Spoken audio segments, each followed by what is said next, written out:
this is a pretty annoying level. Well, I do love the atmosphere of the overworld of Valley Bowser, though. That's pretty interesting. Like I like the fact that there's constant flashes of lightning, and it's kind of in tune with the threatening music. Although the music is really repetitive. It's like they know that you're only going to be on the screen for a really small amount of time because, you know, it's a map. You're only going to be there for as long as it takes to get to the next level. But yeah, it does the atmosphere well.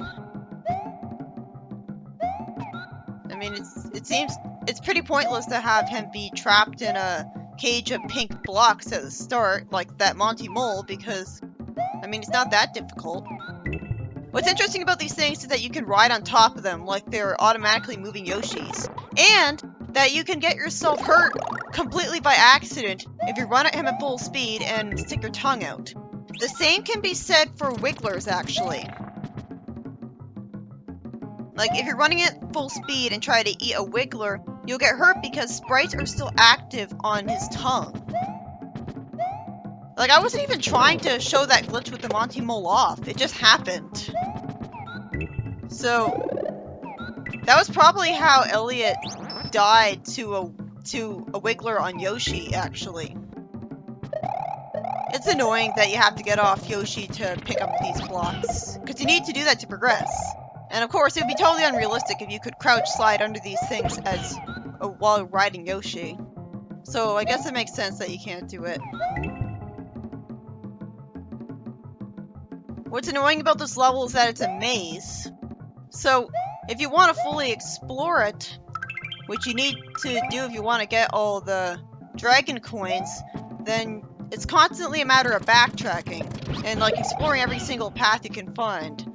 You know, maybe this is why there shouldn't be alternate pathways in Mario. I was proud of myself that I could get over here without creating the bridge first.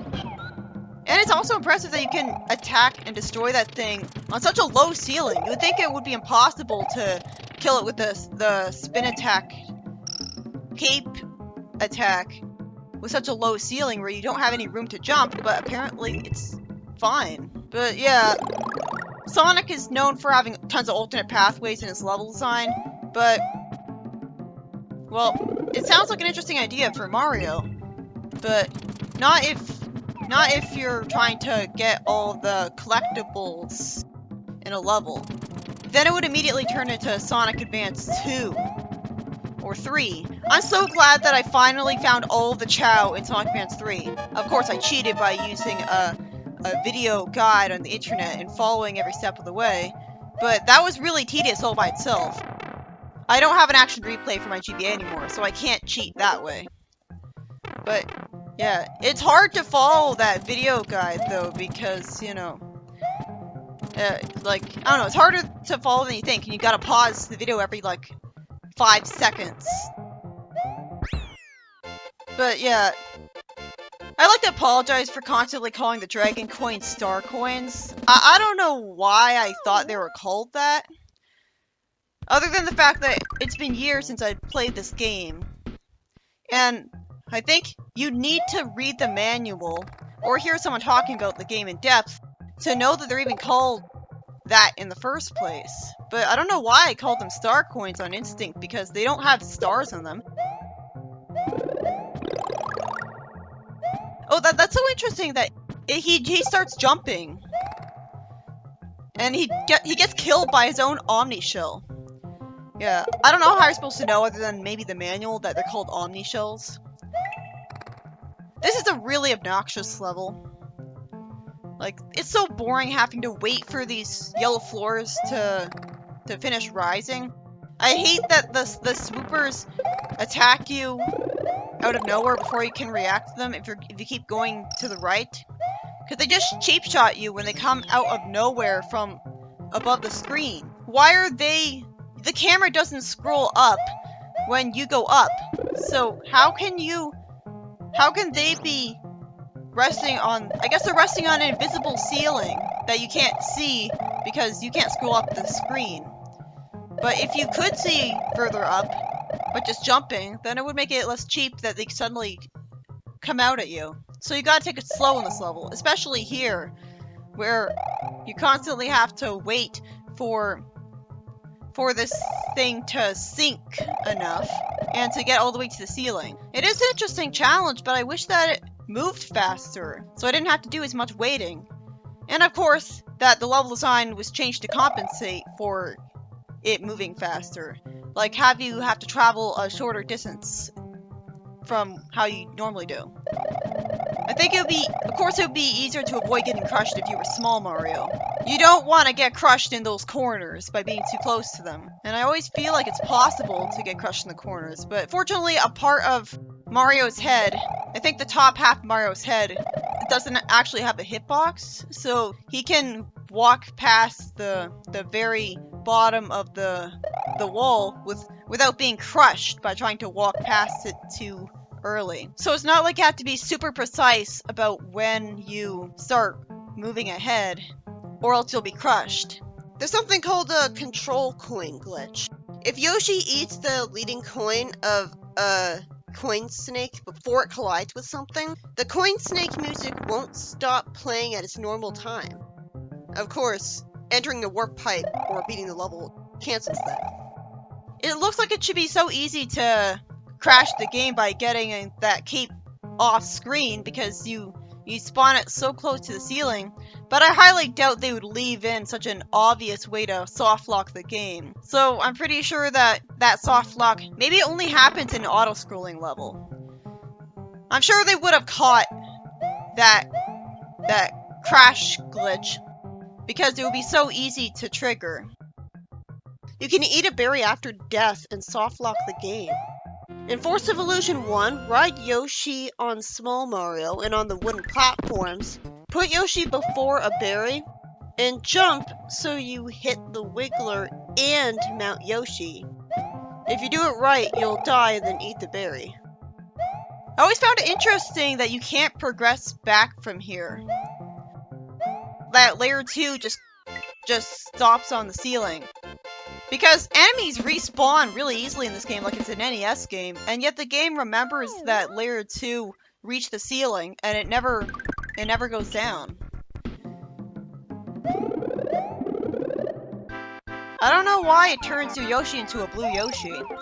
Sure, it's convenient if you really suck at platforming in this game, but it wasn't necessary. Like, it's cool though. I like the way blue Yoshi looks. This place is pretty boring aside from going to find the giant coins. Because it's literally just flying in there. If you collect a stored item while eating a berry, you'll freeze the game in place, flashing colors. But also get your coins infinitely raised, so you can get like 99 lives. I do like this background though, that is a great background. Time doesn't progress as long as you keep doing this and going through a door. You can literally be doing that for minutes on end and the timer will not progress. And in fact, I believe that if you do it 255 times, or like the amount of times that there is in a single byte of memory, if you keep opening the doors enough times, then the entire level will reset, complete with the timer resetting to 300 seconds. And I show that off later on. I love that it still creates the nosedive crashing attack even there. I was trying to get to that key by squeezing through the keyhole, but you would think you wouldn't be able to do that unless you're crouching as Big Mario, so I don't know why I tried. This level is kind of tedious. You can do a key glitch in Donut Secret 2. Yoshi needs to have something in his mouth. While riding him, fly to the left of the pipe near the exit without damaging the Koopas near the exit so that it reaches the sprite limit. Because all the sprite slots are occupied and the gold tape has to spawn no matter what, if the tape happens to override what's in Yoshi's mouth in this icy area, Yoshi would have the goalpost tape in his mouth. When he spits it out, the graphic for the kick state of the tape will look glitchy because it's not meant to be in that state.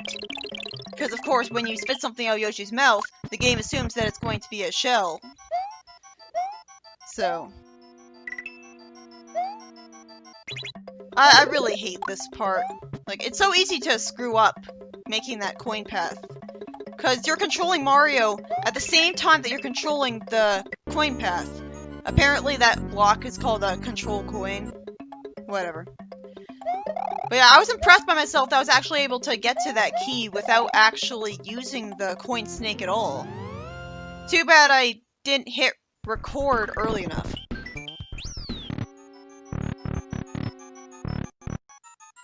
What I showed there was the result of going through the door for several minutes on end. That it completely resets the level. So this is a pretty fun level.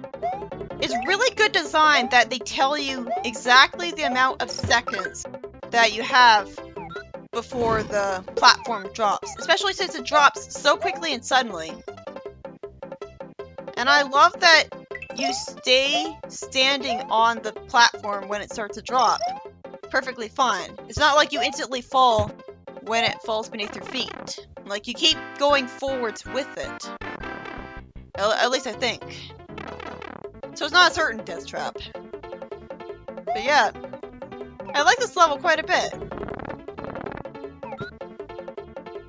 Well, I want to say that this gimmick never comes back, because I want this to be a unique, charming thing to Super Mario World, but knowing the Mario Brothers series now, I wouldn't be surprised if everything unique from this game has been ripped off in, like, the Switch game or something. That's the most dangerous that a Koopa shell has ever been in any Mario game ever. I don't know how I managed to do that. You can actually nosedive with the cape in exactly the right place to clip through those gray ropes there so that you can get below them. It was always a mystery to me as a kid to think of, like, can you actually do that? Can you... Because it looks like there's space to walk around there, and there is. But it's totally pointless, of course. But yeah, this is pretty fun. The cape really does spoil you. Like, you feel insecure in your platforming abilities without it. In the GBA version, when you walk into Yoshi, you kick it away and potentially off a cliff. It's pretty overpowered that you can just defeat the big rhino things in one hit if you land on it with Yoshi. But it always made sense to me because Mario and Yoshi would be heavier together.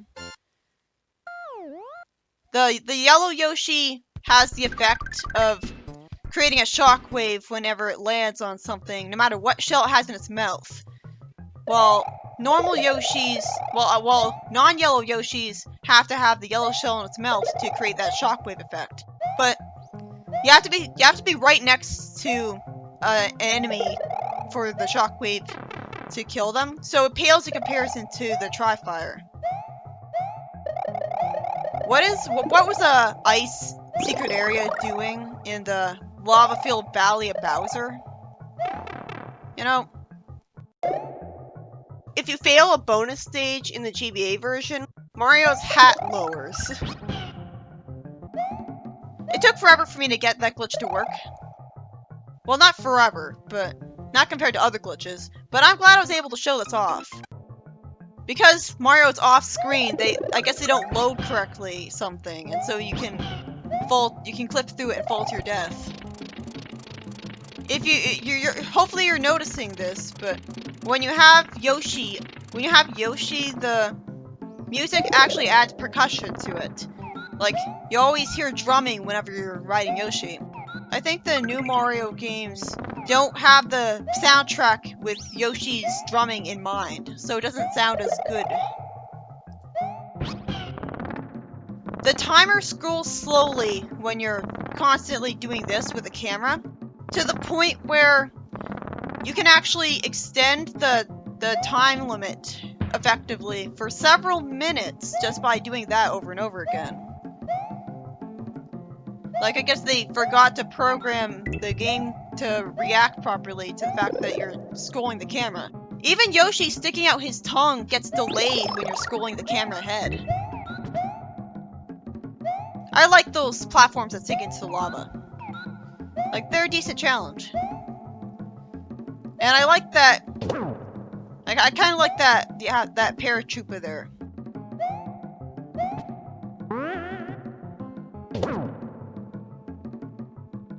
How are you supposed to know that Yoshi's tongue can just magically clip through the wall to grab that key? Like, logically, that makes no sense.